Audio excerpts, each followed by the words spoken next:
Le film s'ouvre exactement à 23h48 dans la ville animée de Lagos, préparant le terrain pour une nuit que l'ancien membre de culte Shina n'oubliera jamais. C'est la veille des élections gouverneurales, mais la tension politique est le cadet des soucis de Shina. Roulant à toute vitesse dans les rues sombres, il se précipite pour emmener sa grand-mère gravement malade à l'hôpital.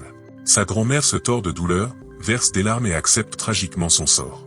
Mais Shina refuse d'écouter de telles paroles fatalistes. Après la disparition de son père à sa naissance et le meurtre brutal de sa mère, sa grand-mère est la seule famille qui lui reste. Il est déterminé à ce qu'elle ne parte pas. En approchant de l'hôpital, un policier lui fait désespérément signe de s'arrêter, mais Shina, poussé par l'adrénaline, traverse le barrage sans s'arrêter. Il arrive dans un hôpital privé fatigué où le docteur Enobi passe rapidement à l'action. L'électricité se coupe, mais le générateur de secours se met en marche. Le docteur Enobi consulte l'historique médical de Mama et découvre qu'elle a récemment suivi un dépistage du côlon avec des remèdes traditionnels. Même si elle semblait aller bien, les selles sanglantes et la douleur intense pointent fortement vers un cancer du côlon.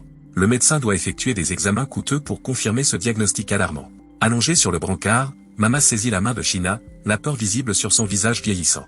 Ce n'est pas seulement la peur de mourir, mais aussi celle de ne jamais voir la nouvelle version réformée de son petit-fils. Shina la rassure en lui disant qu'il ne retournera pas à son passé sombre. Alors qu'elle est emmenée, son ami Hugo apparaît soudainement et se dirige vers un coin sombre pour répondre à des messages frénétiques. Un message inquiétant d'un exécuteur nommé et dit simplement « Le temps est écoulé », ce qui secoue profondément Hugo. Shina reçoit ensuite une facture paralysante.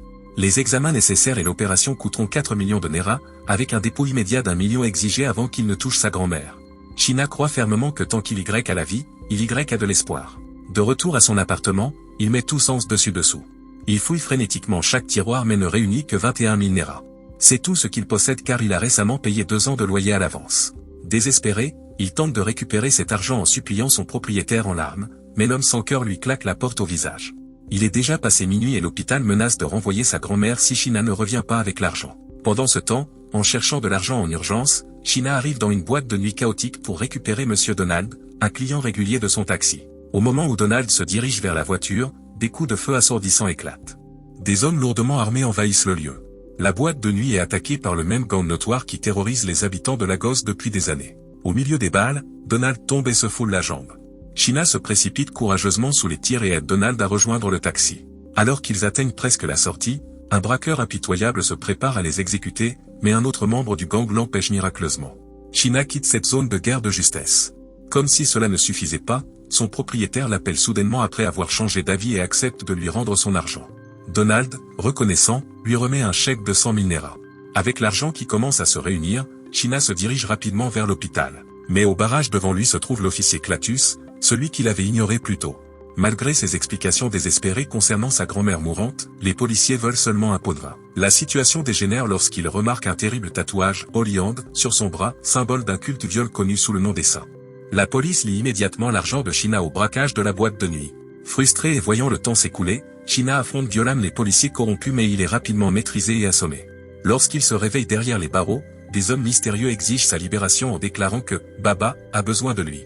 Cela le relie au message terrifiant reçu par Hugo. Hugo devait une énorme dette à Baba Bankole, un parrain du crime très redouté. Pour sauver sa peau, Hugo a menti à Bankole en disant que Shina avait l'argent. Shina découvre rapidement que Bankole est le véritable cerveau derrière le gang de braqueurs armés. Furieux et trahi, Shina attaque Hugo dans la cachette de Bankole. Pendant la bagarre, Bankole remarque le tatouage des seins de Shina et réalise qu'il est un ancien membre légendaire qui a réussi à quitter le culte vivant. Bankole s'excuse étonnamment et lui donne la permission de partir. Mais la conscience de Shina l'empêche de partir. Il supplie le parrain d'épargner la femme enceinte d'Hugo. Bankole accepte, mais exige que Shina effectue une mission classifiée pour lui. Shina négocie courageusement, s'il réussit, Bankole devra payer les énormes factures médicales de sa grand-mère. Bankole accepte l'accord. Pour démontrer sa brutalité, le tueur à gages de Bankole siffle un air démoniaque et coupe violemment les doigts d'Hugo sous les yeux de Shina, et pousse ensuite Shina dans un véhicule pour une mission mystérieuse.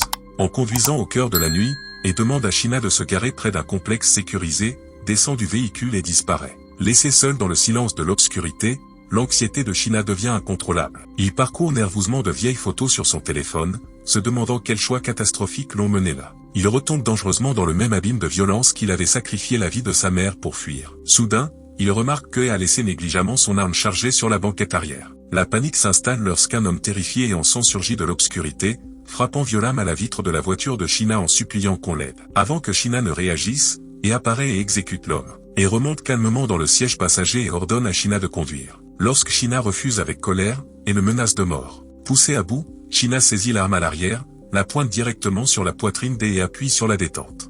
L'arme est complètement vide. Cette horrible épreuve était un test psychologique tordu organisé par Bancoli pour voir si Sheena était toujours capable de tuer. En appuyant sur la détente, Sheena leur a donné exactement la réponse qu'ils voulaient. Alors que les sirènes retentissent, Sheena fuit les lieux, rongée par une culpabilité écrasante. Peu après, le docteur Enobi appelle Sheena avec une nouvelle miraculeuse, un bienfaiteur anonyme a payé intégralement les énormes frais d'hôpital de sa grand-mère. Ironiquement, cette incroyable nouvelle le fait se sentir encore plus mal. Un homme innocent devait-il vraiment mourir pour que sa grand-mère puisse vivre? Lorsque le matin se lève sur Lagos, l'opération est un succès et sa grand-mère est totalement guérie du cancer. Mama suppose avec joie que la facture a été payée par Madame Alia, la candidate prometteuse au poste de gouverneur que tout le monde espère voir chasser les politiciens corrompus du pouvoir. Mais au moment même où elle prononce son nom, la télévision de l'hôpital diffuse un reportage dévastateur. Madame Alia a été brutalement assassinée tôt ce matin-là.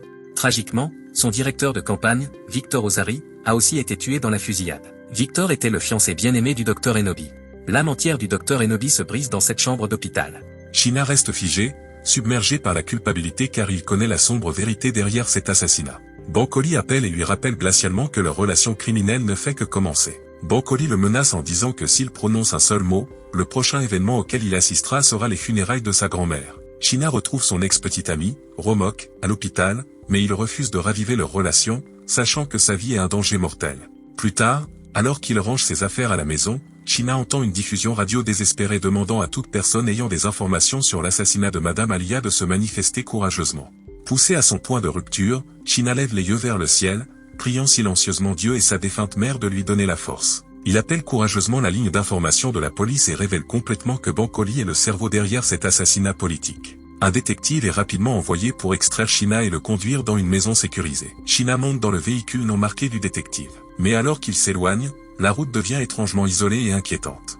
Le détective s'arrête soudainement, prétextant qu'il doit aller dans les buissons.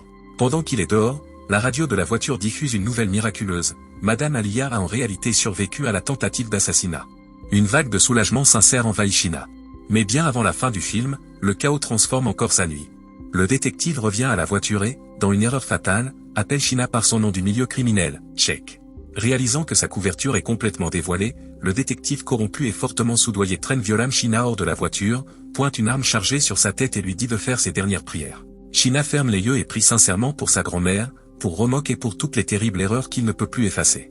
Mais au moment où le détective s'apprête à tirer, Hugo surgit soudainement des buissons et écrase violemment un objet lourd sur le crâne du détective. Malgré le fait que Sheena l'avait ignoré plus tôt, le déterminé Hugo l'avait secrètement suivi pour se racheter. Des passants arrivent rapidement et neutralisent définitivement l'officier corrompu. Armés du courageux témoignage de Sheena, les autorités lancent rapidement un raid sur le complexe de Bancoli. Le parrain intouchable et ses hommes de main impitoyables sont traînés menottés.